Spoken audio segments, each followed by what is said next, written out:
And joining me now is Janatan Sayeh, a research analyst focused on Iran at the FDD. Thank you so much for joining us. Iran is so far not backing down on its demand to continue its nuclear program, but how important is it for Tehran to get a deal with Trump? And is Iran really in any position to be demanding that much from the negotiations right now? How strong are they? It is important for them. So the JCPOA worked out really well for the Iranians. They got sanctions relief without dismantlement, and they still had the ability to one, enrich uranium in undeclared sites and also channel funds to their proxies around the globe. But the key here is that Iran wants a JCPOA 2.0 and is unlikely to dismantle. In their view, they think they can absorb a military strike perhaps better, and they can play the victim instead of willingly surrender their nuclear program, which is basically would be the same as having the same fate as Gaddafi.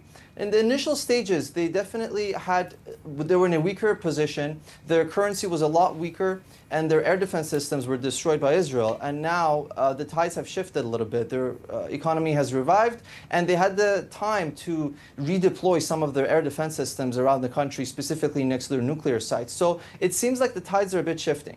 All right, well, there's been talk here in Israel about a window of opportunity to go in and strike. And you're saying that perhaps that window is closing, or at least the times are changing. How long can this continue? I mean, for as long as the negotiations continue, Iran basically gets what it wants. Correct. The window is gradually closing. Again, this is not to say that there could not be another wave of attacks in advance of targeting the nuclear sites, similarly like they did in the last time to target the air defense systems, but more importantly, the ballistic missile stockpiles that would diminish Tehran's deterrence.